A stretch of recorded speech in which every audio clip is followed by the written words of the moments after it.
Hola, les hablan Abel y Fiona. Bienvenidos a nuestro podcast El Cuento de Roma. Episodio 5. 13 Reyes de Albalonga. Buenas noches. Estamos en nuestro episodio 5 y eso significa que vamos a leer los dos últimos libros de la Eneida, la obra de Virgilio. Nos quedan libros 11 y 12, que son el final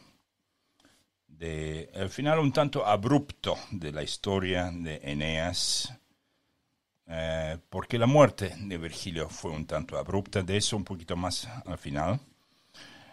Y nos quedamos la última vez con el momento cuando Eneas está enviando el cuerpo de Palante a su padre, es decir, río arriba. No creo que lo hayan hecho por río, era una caminata porque mandó como a, yo diría por lo menos a 50 o 100 personas para acompañar la procesión fúnebre. Y mientras hace eso, le llegan a emisarios latinos pidiendo tregua para que todo el mundo tenga tiempo de enterrar a sus muertos. Obviamente Eneas dice que sí a eso y se pueden imaginar cómo estaba Evandro. Se lamenta por la muerte de su hijo, pero él no retiró su apoyo a Eneas. Él siguió apoyándolo y mientras tanto en el reino de Latino algunos todavía se muestran a favor de Turno, pero otros dicen ya basta de guerra. Hagamos la paz y le sugieren que simplemente que dé la mano de Lavinia al troyano Eneas, como era. Toda la gente sabía de la profecía, pero lo que no sé si todavía esta chica Lavinia estaba escondida en el bosque por su madre Amata. La otra cosa que sucede entre estos días que tomaron, digamos, como una pequeña tregua, es que llega otro emisario de Grecia llamado Diomedes. Y aquí me tuve que parar en el libro diciendo ¿por qué? ¿Qué pasa aquí? Como Diomedes, que luchó en Troya, ahora aparece donde estaba Eneas. Y resulta que, si bien la historia griega de todo eso y la historia latina de la obra de Virgilio no coinciden en muchísimas ocasiones, sí hubo unas pequeñas coincidencias.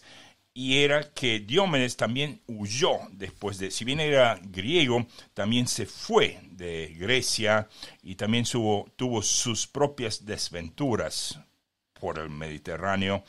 Y él conocía a Eneas. Apareció justo en ese momento y cuando se enteró de todo lo que venía pasando ahí en la parte más baja del Tíber, él les dijo a los latinos, chicos, no peleen contra Eneas, y no creo que sea porque haya dicho por la profecía, sino por el Paladio. El Paladio. Sí, y aquí tengo que hacer un breve paréntesis y volver al momento cuando Eneas salió de Troya. ¿Y qué es lo que se llevó consigo? Además de 20 barcos y gente para 20 barcos, él se llevó 3 cosas importantes que después van a ser como reliquias en Roma antigua. Y la más importante de ellas es el Paladio. ¿Y qué es el Paladio? Bueno, para hacerlo en una sola palabra, es una estatua. Es una estatua que ellos consideraban de origen divino y que traía suerte y que la persona que lo tenía iba a ser afortunada y poderosa, etcétera, etcétera. Resulta que, según la historia, no de Virgilio, sino de autores griegos, el Paladio le daba mala suerte a Diomedes. Así que fue y él la devolvió a Eneas.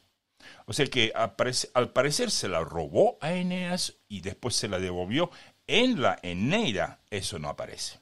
Pero lo que sí aparece es que Diomedes apareció en ese lugar y le aconsejó a todo el mundo, y eso siendo griego, no troyano, siendo un héroe griego. que no peleen contra Eneas.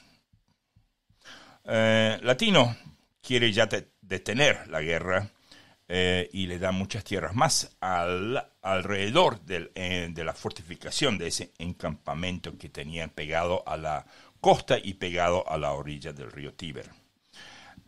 Otra persona llamada Drances recomienda también darle la mano de Lavinia a Eneas. Ese Drances era un rutulio, era el primero de los rutulios que levantó su voz en contra de su propio rey, Turno. Turno se opone y promueve nuevas batallas, apoyado por un personaje nuevo que aparece en el libro 11, la reina Camila. La reina Camila tiene una historia un tanto interesante porque fue, y aquí tengo que abrir una página especial para eso, porque en la mitología Camila fue el padre de Camila, un hombre llamado rey Metabus en inglés, o Metabo. Era de origen volscio, o sea, volsco, mucho más al sur, o sea, cerca de Circei o a lo mejor tierra adentro. De todas maneras, ese Metabo fue echado de su propia ciudad. Bueno, al parecer pasaba a menudo eso. Y lo único que llevó consigo era a su hija Camila, que en algunas fuentes también aparece como Casmila. Vivieron a la intemperie por varios años, iban de un lugar a otro, y esa muchacha lo único que aprendió bien era manejar las armas, tanto la espada como la jabalina como el arco y flecha. El padre Metabo prometió a la diosa Diana, que en ese tiempo era una de las mayores deidades de esa parte de Italia, que iba a dar a Camila como una sierva a diosa Diana, que no la iba a casar, sino que la mantendría virgen para que sea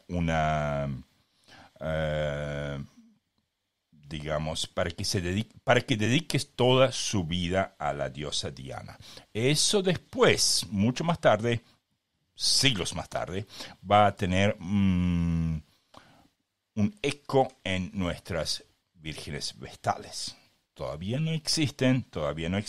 Y no aparecieron con Numa Pompilio, aparecieron mucho antes. Numa Pompilio todo lo que hizo fue traerlas desde Alba Longa, desde un lugar cerca de Alba Longa. En fin, aparece Camila junto a Turno. Diana pide a su sierva Opis, O-P-I-S, que proteja a Camila y le da un arco, yo diría mágico, para ese fin. Los troyanos se acercan a las murallas latinas y se desata otra contienda. Camila se destaca por sus hazañas y dice que Júpiter infunde valor en otro hombre llamado Tarcón y Arruntes. Ahora, Arruntes, cuando yo escucho la palabra Arruntes, lo primero que se me cruza por la mente es el hijo de Tarquinio el Soberbio, un idiota de aquellos. Pero este Arruntes, encomendándose a Apolo, dispara una flecha a Camila y logra su objetivo en darle muerte. O sea que con todos los años que Camila tenía antes de éxito, aquí murió. Al parecer apenas apareció en la película.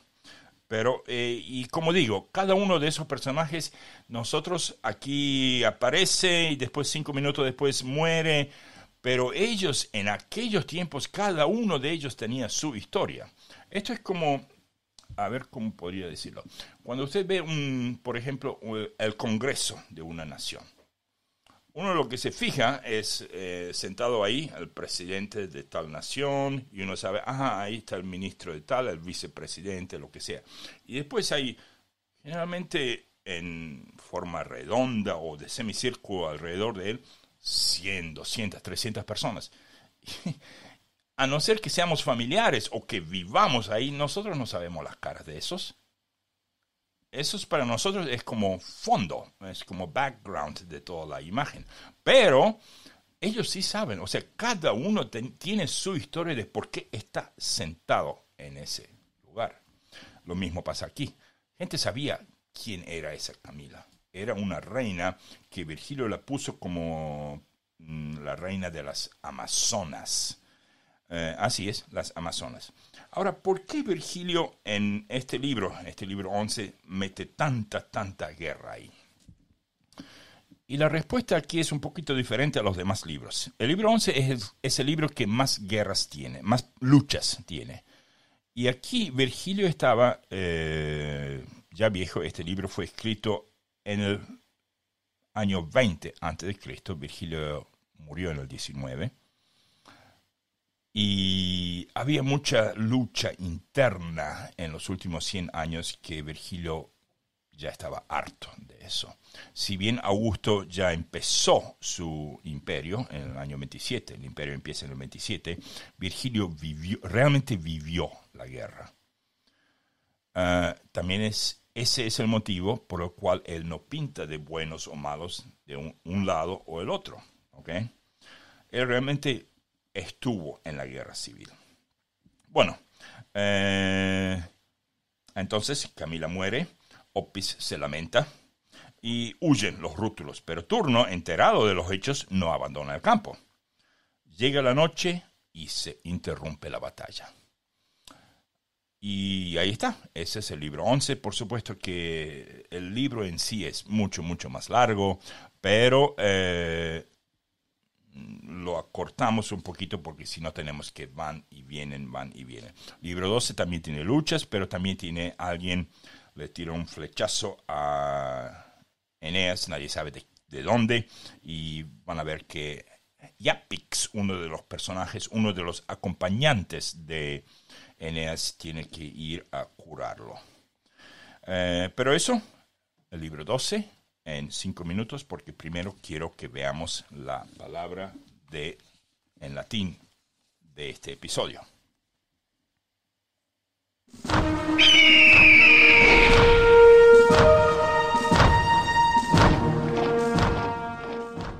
En nuestro episodio pasado tuvimos la palabra pulos. Y bueno, los romanos les atribuían características divinas a muchas cosas. Eso no es nada nuevo. Y también me harté de mencionar por casi 3 años que los romanos eran por demás supersticiosos. Truenos, bosques, montañas y ríos, ciertas hierbas y hongos, y la mayoría de los animales domésticos poseían una divinidad dentro de sí mismos. Gallinas, comúnmente también llamados pollos, no fueron una excepción. Así que bueno, la palabra del episodio pasado, pullus, simplemente significa pollo. Y dicho sea de paso, los pollos sagrados de Roma fueron venerados por el poder que conferían a aquellos quienes respetaban las predicciones sobre el futuro. Ese futuro se interpretaba en la manera del comportamiento de las gallinas a la hora de comer. Así que era muy simple. Uno les arrojaba algo de comer y si las gallinas comían, la respuesta era sí, o bien, o ok, o vamos. Si las gallinas comían mal, la respuesta era no, o mal, o no peleemos hoy, lo pospongamos para un día. Era todo de qué manera las gallinas comían. Y por supuesto que aquí me puedo poner a imaginar que uno podría secretamente darles de comer a las gallinas 1 hora antes y entonces las gallinas pues no van a comer. O sea, no sé si eran tontos o qué, pero la gente creía eso. Y obviamente que no todo el mundo en Roma creía eso. Había gente, y sobre todo en la época de Augusto, había gente que dudaba de todo el tema de los templos y los dioses. Es por eso que tantas religiones nuevas van a aparecer, comenzar a aparecer justamente en el siglo de Augusto, porque la gente estaba cansada. La gente no estaba segura de que eso era cierto. ¿Ok? Entonces, Pullus significa pollo. Y ahora vamos a la palabra que les doy para el próximo episodio. Entonces, la palabra en latín, a ver si pongo esto. Pullus. Y ahora sí, la palabra en latín para el próximo episodio es turpis. Voy a deletrearlo una vez más. T-U-R-P-I-S. Y como una ayuda adicional, les puedo decir que turpis es un adjetivo. Como siempre, puede discutir el significado de esa palabra en nuestro canal de Discord o en nuestro sitio elcuentoderoma.com, o simplemente puede esperar hasta el episodio que viene. Ahora sí, vamos a volver a nuestro último libro de la Eneida, y después de eso vamos a ver los 13 reyes de Roma y entonces un análisis sin mitología de la gente que vivía en Italia en aquellos tiempos. Ahora sí, libro 12.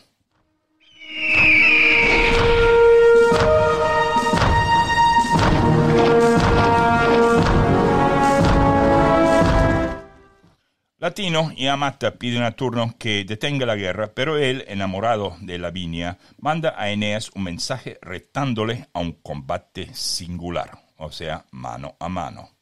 Y Eneas acepta. Juno emplea un truco nuevo, un nuevo ardid. Envía a la hermana de Turno, Juturna, aquella ninfa que tenía relaciones con Júpiter, a buscar que se rompan los acuerdos que se hagan, pues sabe que Turno, con las armas que tiene, es menos diestro que Eneas. O sea, Juno sabía que en una lucha entre los dos, Turno, si bien era fuerte, no estaba al nivel de Turno. No estaba al nivel de Eneas. Y ella manda una señal. O sea, en el libro dice, desde una nube salieron como 10 o una docena de pájaros cazando un águila, y el águila tratando de escaparse de esos pájaros, como diciéndole que mucha gente, si se ponían juntos, podían sacarse de encima a un tirano. Mientras tanto, se hacen los juramentos ante Júpiter para que el fin de la guerra se reduzca al combate entre Eneas y Turno. Pero Juturna, como asume la forma de un guerrero, que en este caso se llama Camerto, e insta a la intervención de los rútulos en la batalla. En eso, un augurio interpretado por otro hombre llamado Tolumnio, eso me suena como el Lars Tolumnio, el que fue matado como Spolia Opina mucho más tarde en la República. Creo que eso lo vamos a ver en un mes o dos, no sé. En fin, ese augurio, esos pájaros cazando un águila, son interpretados por Tolumnio como favorable a lo que pide Juturna en la forma de Camerto, y se rompen los acuerdos. Y ¿saben qué? Se ponen a pelear otra vez. Repentinamente, una flecha que nadie sabe de dónde fue disparada le da a Turno en la pierna, en el muslo. Okay. A Eneas. Y el Turno comienza a hacer grandes estragos. Turno R2, ¿qué lleva ahora? Entonces, el héroe troyano recupera sus fuerzas y regresa a la batalla. Los rútulos huyen, pero Eneas solo busca a Turno. O sea, siempre él, con la temática de piadoso y de justo, él no quiere estar peleando, simplemente busca a Turno porque han hecho un acuerdo. Este también busca el combate con Eneas, pero su hermana Juturna se lo impide. Venus infunde en la mente de Eneas la idea de dirigirse a la ciudad. O sea, ella siempre ayudándole a su hijo. Y bueno, Eneas se va a la ciudad, y justo cuando se encamina hacia la ciudad, la reina Amata, que probablemente venía viendo todo eso desde, no sé, de un palco, un palacio, de una torre, cuando lo ve venir, piensa que Turno murió. Y ella se mata. Más concretamente, el libro dice que se ahorca, con gran pesar del rey latino, por supuesto. Cuando se entera Turno, se desprende de su hermana para ir en busca de Eneas y al oír que se acerca a su adversario, se dirige a su encuentro. Y ahí tenemos el encuentro que se viene. Turno heredó de su padre Dauno una espada hecha por Vulcano. Entonces, Vulcano le dio un escudo a Eneas y una espada a Turno. Pero, si se acuerdan del episodio pasado, cuando él jaló la espada mientras Juturna, que estaba en el cuerpo del muchacho que manejaba los caballos en esa carroza, él pensó que tenía su espada, pero se confundió. Él agarró la espada de ese muchacho. Entonces, en el combate con Eneas se rompe el arma de Turno y él huye en busca de su propia espada. Eneas lo persigue, pero se le queda prendida la lanza escuchen esto, entre las raíces de Rauno, un árbol divino.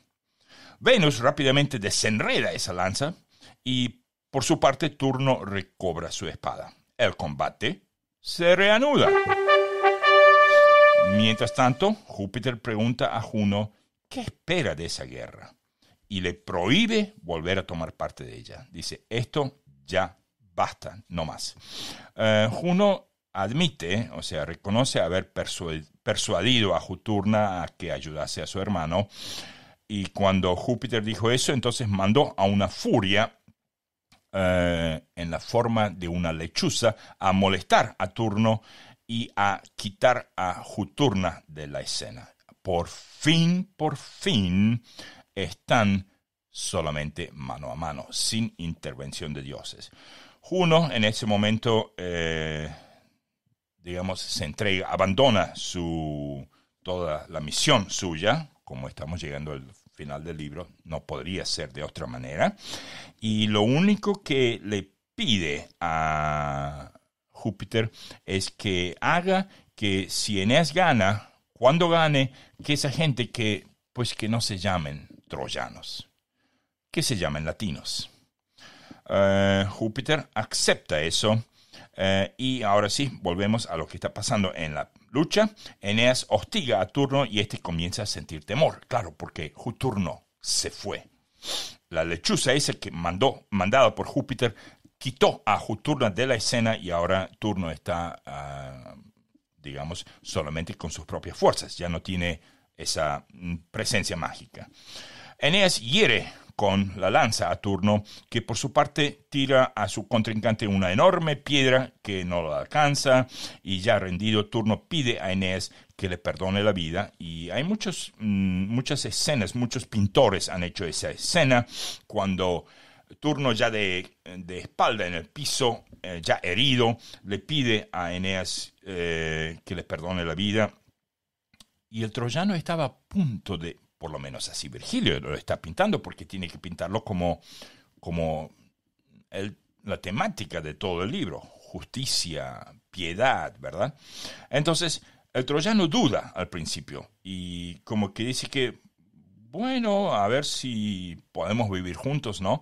Pero en ese momento ve que Turno llevaba algunas fuentes dicen el cinturón, otros dicen que no era el cinturón, que la traducción original estaba mal, que llevaba sus armas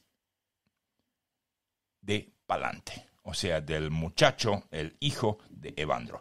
Y ahí se le fue la compasión a Mercurio y Eneas mata a Turno. Con eso termina abruptamente la Eneida entera, con el fin de ese libro 12. Muchos esperaban un diferente final, o sea, un final conciliatorio, algo como los estadounidenses dicen, a movie with a happy ending, una película con un happy ending. Pero sabemos que fue por la muerte de Virgilio. ¿Okay? Y aquí quiero simplemente destacar la relación entre dioses, hombres y el destino. En Roma antigua, los dioses intervienen en asuntos humanos, pero los mortales no son simplemente juguetes de los caprichos de esos dioses, y muchas veces un mortal recibe ayuda de una deidad. La mayor parte de las deidades representan la fortuna, mientras que Júpiter representa el fatum, que ha de doblegarla, o sea, el aspecto teleológico de la historia, no teológico, cuidado, teleológico. Hasta el momento en el que se cumple el destino, es decir, el fatum, los demás dioses operan a veces contra Eneas y a veces a su favor. Algunos están siempre en contra, algunos están obviamente siempre en favor, pero los dioses es lo que, creo que mencioné eso en nuestro episodio 3, los dioses no eran los que regían vida, los que controlaban vida y muerte sobre los humanos, algo muy distinto al cristianismo hoy. Virgilio intenta mostrar que es voluntad de Eneas someterse a su destino y que a menudo está ligado con el futuro próspero de Roma, que es porque hicieron ese libro. Pero que otras veces está ligado a hechos que no tienen que ver con el objetivo, como cuando desaparece su madre, Creusa. Y Eneas se vuelve a la ciudad a buscarla a ella, pero eso no tiene nada que ver con la misión final de fundar la gente que luego, o sea, empezar el tema de la gente que luego va a fundar Roma. Eneas nunca fundó Roma. Roma fue fundada 500 años más tarde. Es como decir, Colón fue a América en el 1492 para que en el 2020 algo pasara. Sí, 500 años, más o menos. Y no nos olvidemos de algo muy importante que Eneas le dijo a Dido calculo yo el último día uno de los últimos días antes de que partiera desde Cartago. Él le dijo a Dido, yo no voy a Italia por mi propia voluntad. O sea, la traducción española dice, no voy en pos de Italia por mi voluntad. Eso significa que él iba por la... A ver si alguien más tiene otro saludo. Ok, saludos, que vaya todo bien. Gracias, Jesús Ángel. Sí, él dijo, yo no voy a Italia porque yo decidí ir. Él se hubiera quedado en Cartago. Bueno, para aquellos que realmente quieran leer eso está en el libro 4 de la Eneida, párrafo 361. Obviamente hay mucho más párrafos y análisis de Eneas y Dido, de Eneas y Turno, de Eneas, Roma y Augusto. Esas deben ser las mejores, pero no vamos a ir a eso por el hecho de que primero tenemos a Virgilio en el episodio 22, donde lo ponemos junto a Tito Livio, Virgilio y Tito Livio, o Tito Livio y Virgilio. Vamos a ver cómo lo voy a llamar esta vez, todavía no sé. Y por el hecho de que calculo que en junio vamos a estar ahí. O sea, vamos a estar hablando de los 3 últimos años de Julio César y Augusto ya está ahí. Por supuesto, todavía no estamos en la parte porque del año 44 hasta el año 19 son 30 años y no vamos a abarcar 30 años en ese hilo. O sea que vamos a tener que volver. A lo mejor en diciembre estamos ahí. O sea, cuando estamos en el año actual de la muerte de Virgilio. Ahí vamos a hablar un poco más. Bueno, lo que quiero hacer aquí es volver a... No sé si hacerlo con la cámara de arriba o con la ficha. A lo mejor esto. Aquí. Bueno, vamos a tener esto. Esto lo presenté en nuestro episodio pasado. Lo quiero volver a presentar y lo voy a seguir haciendo por 1 o 2 episodios más. Este podcast viene acompañado por fichas. Hay 5 tipos de fichas. Y una de esas fichas es una ficha de batalla. Para los que ven en YouTube, lo pueden ver. Para los que simplemente lo escuchan, es una ficha coleccionable va a tener simplemente un número en la parte inferior derecha de cuántas fichas hay en total. En la esquina superior izquierda trae un yelmo simplemente para diferenciarla de las otras fichas, pero en la otra esquina trae un par de espadas cruzadas. Eso es un diseño mío y esa espada le va a dar a conocer cómo le fue a Roma en dada batalla. También hay como una pestaña amarilla donde vamos a mostrar el nombre de la guerra, si es que una batalla es parte de una guerra, porque algunas guerras constan de varias batallas, pero algunas batallas simplemente es la batalla y ya no son parte de alguna guerra, entonces en ese caso simplemente sacaría esa pestaña. A lo mejor les doy diferentes colores a las pestañas para diferenciar de guerras. Puede depender del enemigo, todavía no sé. Vamos a tener la fecha de la batalla, el lugar de la batalla, participantes y, como dije, yo diseñé varios tipos de resultados de batallas siempre desde el punto de vista de Roma. Pueden ver, para los de YouTube pueden ver, tenemos victoria histórica, victoria decisiva, victoria, batalla inconclusa, son dos espadas cruzadas con un signo de pregunta, o sea que o bien no tenemos mucha información de qué pasó, o bien se perdió información. Después, el siguiente es un empate o punto muerto, donde ninguno de los dos gana, y después vienen las tres diferentes formas de derrota. Una derrota simple, dos espadas cruzadas, una con sangre. Derrota decisiva, dos espadas cruzadas, ambas sangrando, sangre un poquito más oscura en mi diseño, y derrota histórica con fuego detrás. Y aquí Jesús me contó en nuestro canal de Discord que tendría que añadir la victoria de tipo pírrica, o sea, una victoria pírrica. Por supuesto, eso sería muy interesante. A lo mejor cree un símbolo para eso, porque sería interesante. Después vamos a tener datos de cuánta gente participó y cuánta gente murió o fue esclavizada en tal guerra. Notas abajo en la ficha y en el centro vamos a tener lo más importante, qué es lo que pasó, o sea, causas, consecuencias y líderes de cada lado. Otra espadita al lado del nombre del líder va a significar que tal persona falleció en tal batalla. ¿Okay? Nuevamente les digo, muy muy coleccionable y vamos a ver qué otras fichas tengo rápidamente antes de hablar del tema de los 13 reyes de Alba Longa.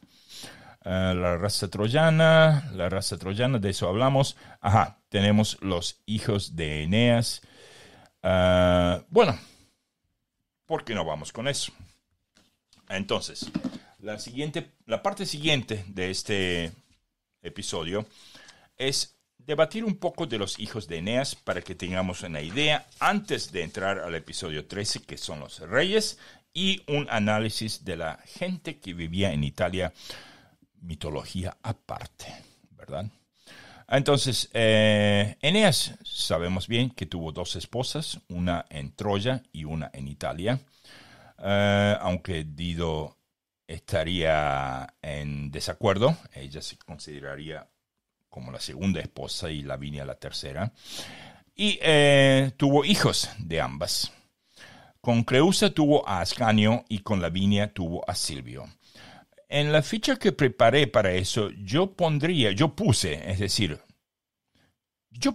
un gran signo de pregunta entre Ascanio y Silvio, porque realmente no está en claro si Ascanio, la mayoría parece estar de acuerdo que Ascanio nació con Creusa y que Silvio nació de Lavinia y Eneas, pero mucha gente dice que Silvio era un hijo de Ascanio, no un medio hermano. De todas maneras, en la ficha que yo presento puse a Silvio como hijo de Ascanio porque sabemos que el hijo de Ascanio sí se llamaba Silvio. Ahora, si hubo otro Silvio, hijo de Lavinia, o si era una misma persona, ahí es la duda. También sabemos que a partir de ese Silvio, de la rama de Ascanio, proviene un hombre llamado Bruto, que luego se fue a nada menos que a Britania. Hoy en día, el rey Arturo, las leyendas del rey Arturo, a ellos les encanta crear un lazo entre Bruto de Britania, o sea, un descendiente de Eneas, con el rey Arturo mismo. De esa manera, ellos se prestan más dignidad, se prestan más historia, más leyenda, más mitología, más de todo. Y es como Tito Livio dijo en los tiempos antiguos. Tito Livio dice en los tiempos antiguos, mientras para nosotros él está en los tiempos antiguos. Pero bueno, para Tito Livio los egipcios y Troya y todo eso eran los tiempos antiguos, claro. Y él dice, en los tiempos antiguos la gente se podía dar el lujo de mezclar asuntos divinos con asuntos humanos con el propósito de mezclar a esos dos asuntos y prestar importancia a un pueblo o una ciudad o una leyenda. Repito eso. Tito Livio dijo que en los tiempos antiguos la gente se podía dar el lujo de mezclar o fundir asuntos divinos y asuntos humanos para prestarle importancia al nacimiento de una ciudad, fundación, o una nación, o una leyenda. Si lo piensan bien, esa frase realmente dice mucho. Bueno, volviendo a eso, vamos a ver qué más tenemos. Los 13 reyes de Alba Longa, y ahora vamos con eso. Los 13 reyes de Alba Longa empiezan, y voy a tomar la ficha aquí.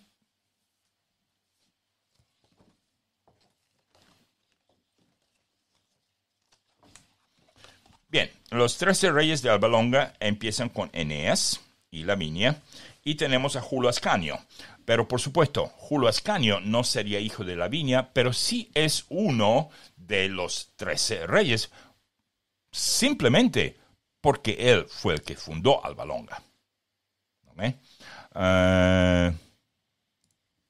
Entonces, él fundó Alba Longa en el 1152, pero reinó desde el 1176 como hijo de Eneas hasta el 1138. Ahora, ¿acaso no estábamos en el 1172 por estos dos últimos episodios? Ajá. Nosotros nos olvidamos de algo importante. Nos olvidamos de la muerte de Eneas. La Eneida no dice nada de eso. ¿Y dónde murió Eneas? ¿De qué murió Eneas? Por palabras de Dionisio de Halicarnaso, Eneas sí sabemos dónde murió, pero no sabemos cómo. Eneas murió en un río, y aquí para los muchachos de YouTube, aquí les muestro el río. El río se llama el Númico, o en inglés Numicus, donde fue enterrado a la orilla de ese río, y luego, ahora, de la parte de la mitología, su madre, Venus, le pidió a Júpiter que lo hiciera un dios. O sea, que lo convirtiera en un dios, y Júpiter dijo que sí. Así que se convirtió en uno de esos reyes indígenas de Roma. Eso y el año 1176, que figura según la historia del gobierno de Julio Ascanio, significa que murió el mismo año que Turno. Ahora, volviendo a Dionisio de Halicarnaso, él dice que Eneas murió un poco después, a lo mejor el mismo día. y que ahí mismo Julio Ascanio, progenitor de la gens de los Julios, fue el que gobernó con la ciudad que él había fundado, llamada Lavinia. O sea que el hombre llega en un año, o a lo mejor en 2 semanas, se establece, habla con el rey, busca aliados en Etruria, vuelve, tiene batallas, mata a turno y muere. ¿Todo eso en un tramo de un año? No sé. De todas maneras, tenemos a que Ascanio regió desde el 1176 hasta el 1138. Después de él, Silvio, número 2, desde el 39 hasta el 1110. Y si me fijé en los números, está correcto. O sea que hay un año o 2 años que están los dos o gobernando juntos.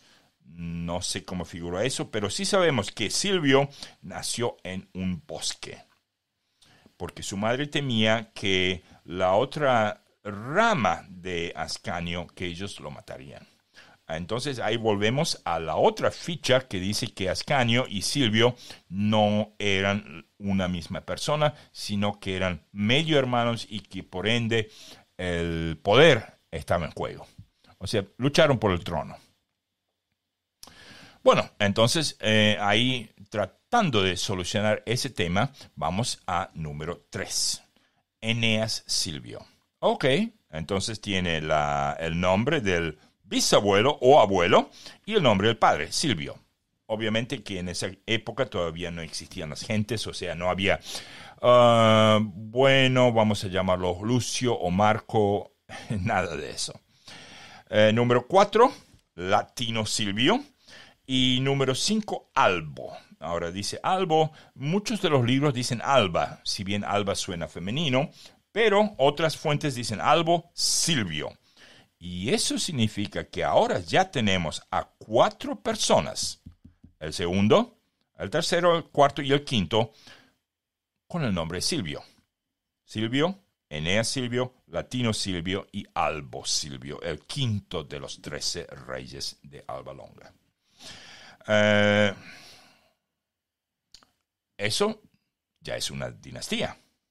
Cuando 4 personas de la misma familia y llevan el mismo nombre, ya eso obviamente es hay dinastías de una sola persona y se llaman a sí mismos dinastías, ¿ok?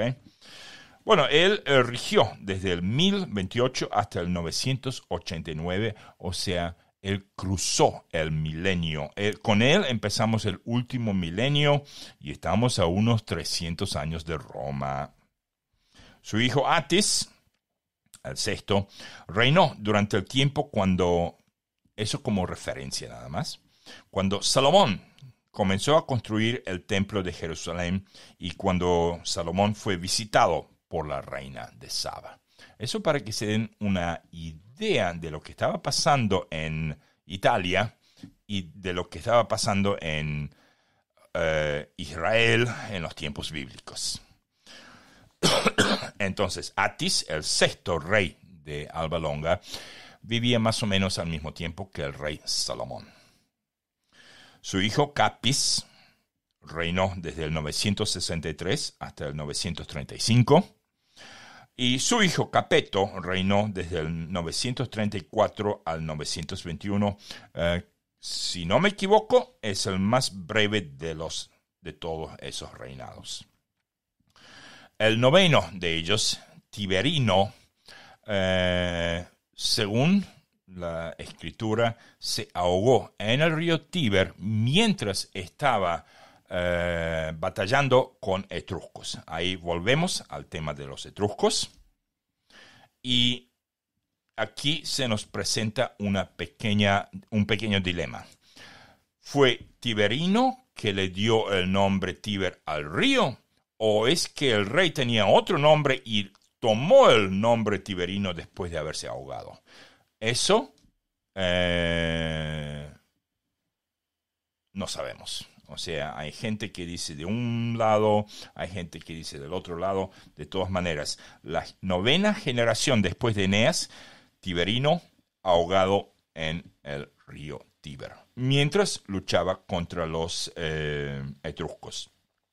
También hasta tienen el lugar aproximado, sería aproximadamente unos 3 kilómetros al norte de la actual Roma, o sea, no actual, no la Roma de hoy, sino la Roma que Rómulo va a fundar, y a 1 kilómetro de otro pueblito que se llama Amtemnae, que luego por supuesto, va a desaparecer cuando lleguemos a la República.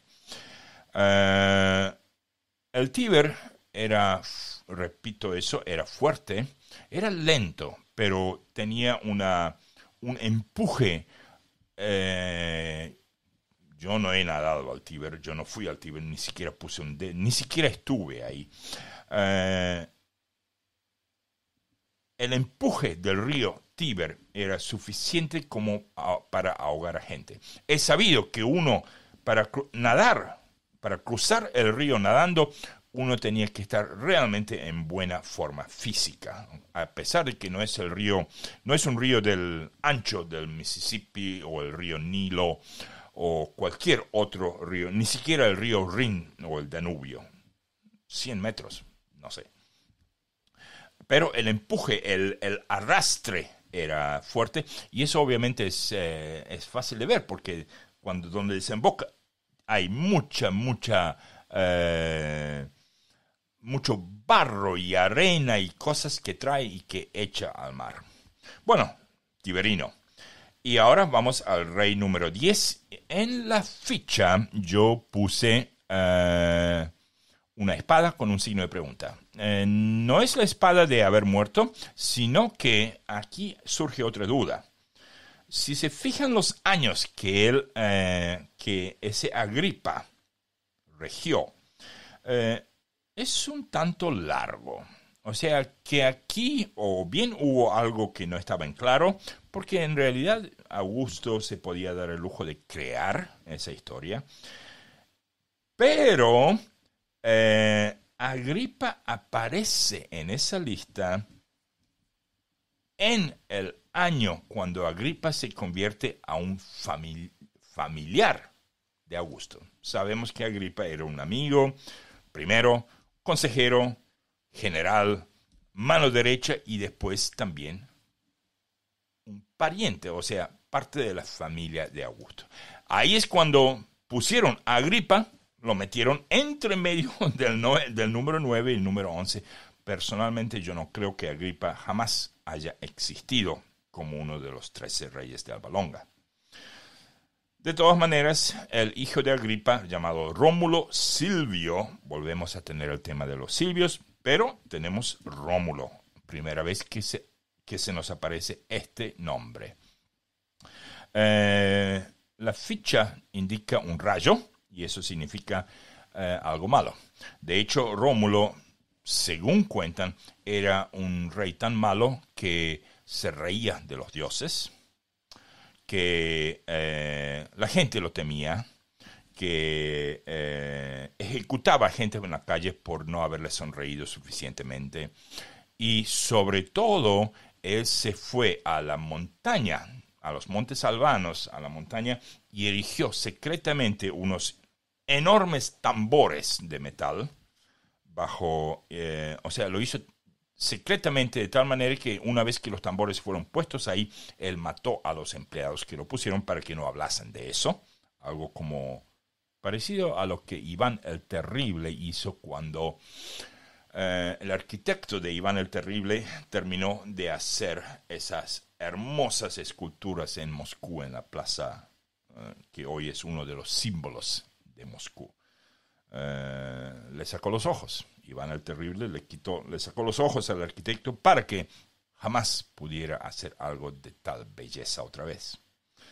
De todas maneras, Rómulo Silvio instaló en las montañas del Monte Albano, no es alto, unos enormes tambores para que cuando el viento y las ramas peguen, creen truenos, y hasta a veces mandaba gente a darle a esos tambores para crear truenos y riéndose como él representaba el poder de los dioses. Murió de un trueno. Y nos acercamos a los últimos 12. Tenemos a Aventino. También murió en batalla y fue enterrado en... ¿A que no adivinan? El Aventino. Ahora estamos otra vez con el mismo dilema. ¿Será que el monte Aventino recibió el nombre del rey Aventino o el rey Aventino recibió el nombre de Aventino después de haber sido enterrado en el monte Aventino? Vamos a ver. Ese fue del 854 al 817. Y ahora su hijo Proca fue un rey bueno. Fue también el rey que instaló a las vírgenes vestales en un lago, en un lago muy cerca, y voy a fijarme en el mapa para recordarme erigió el templo de Diana cerca de un lago entre lo que luego sería Aricia y el Monte Albano, o sea, yo diría 1 hora de caminata de Alba Longa. Ahora, el lago, aquí lo tengo como número 2, era el lago Nemorensis.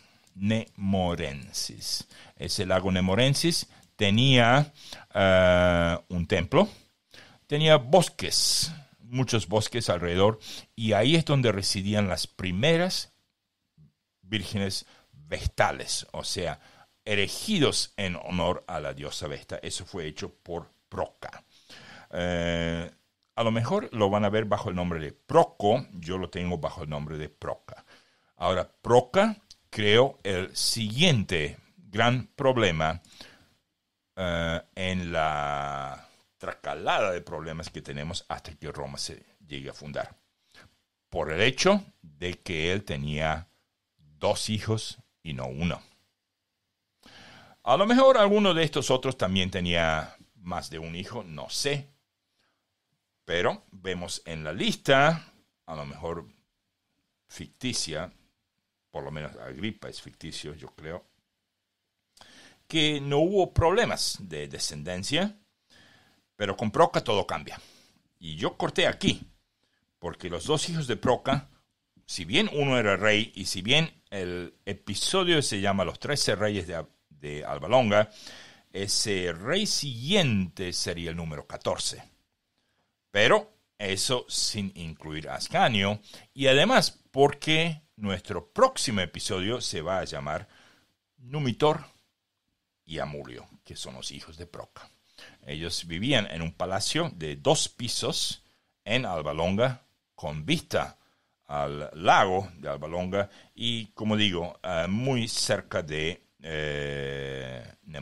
lago de Nemorensis. Era mucho más fresco ahí que en Lavinium, cerca de la costa. En verano era casi inaguantable, así que no es por nada que todos esos reyes se mudaron a Alba Longa. O sea, una vez que se mudaron no querían volver. Ellos sí volvían, y porque tenían ovejas, tenían territorios de caza, territorios de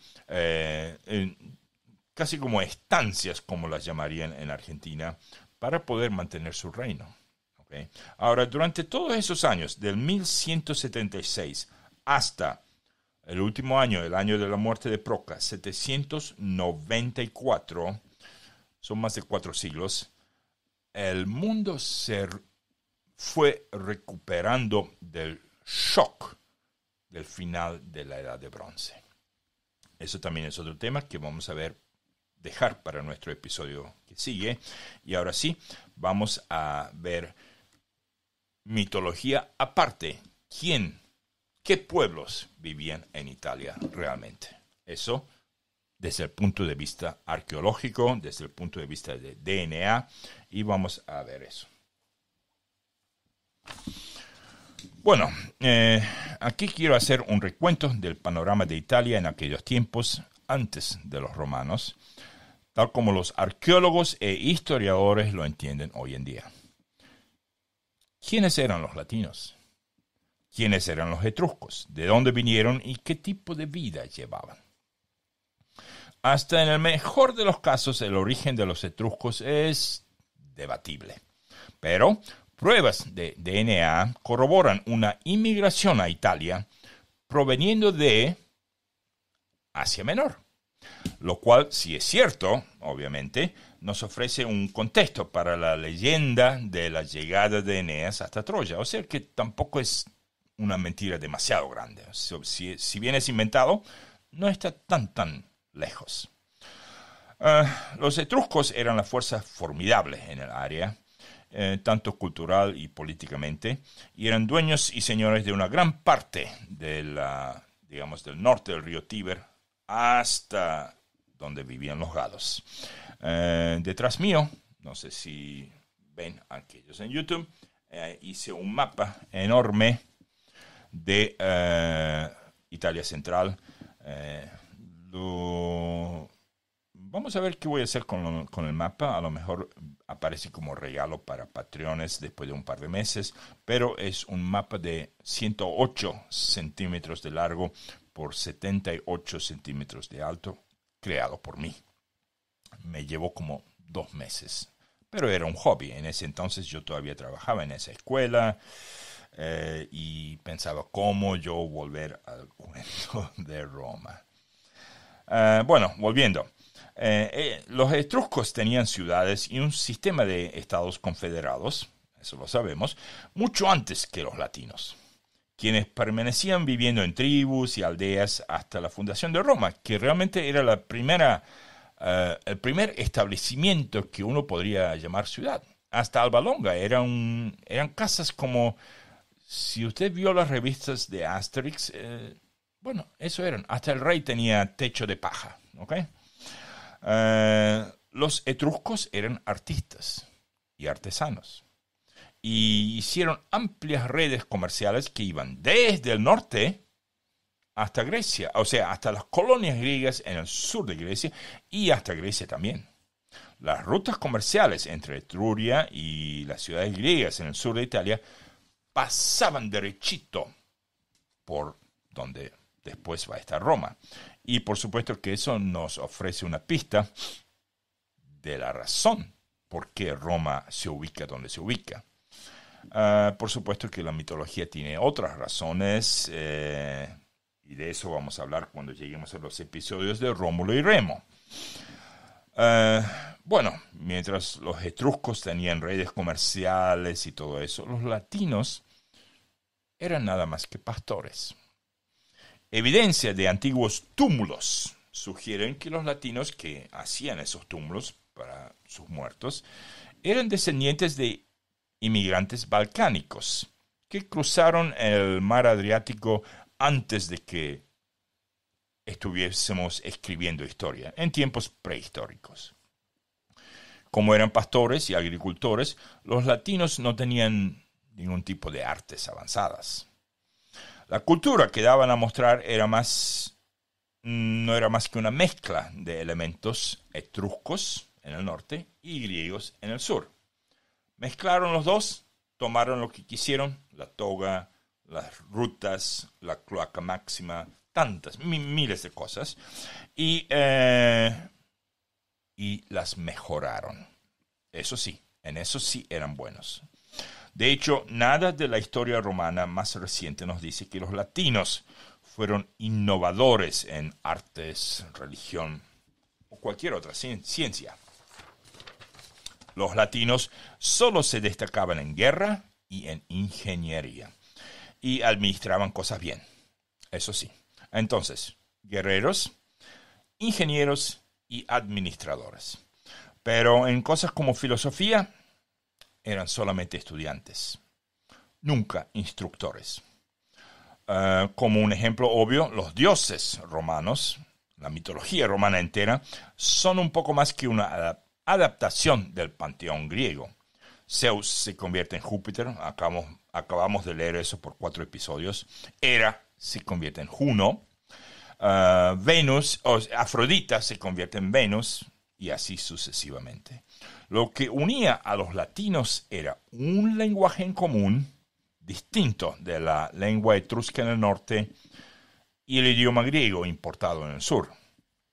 Pero por supuesto, hoy en día eso cambia mucho, porque hoy en día el latín constituye la base de la mitad de las lenguas de Europa. Sí, la mitad. No es solamente francés, español, portugués y rumano. la mitad de las lenguas en español, incluso inglés, y hasta muchas palabras en países nórdicos. Y obviamente el vocabulario latino domina muchas profesiones, entre ellas la jurídica, como un gran ejemplo. Bueno, con eso vamos a cerrar este episodio. Van 59 minutos. Ya tenemos la palabra en latín. Ya tenemos los saludos. Voy a pasar el outro para una vez más agradecer a nuestros oyentes. Jesús Ángel Jiménez Pérez, Stavros Kalinikos, Julián Mercado, Todd Volin, Roberto Calderón y Aldo Gamero Carpio, mecenas en nuestro Patreon. Muchas gracias a todos ustedes. Que Dios los bendiga.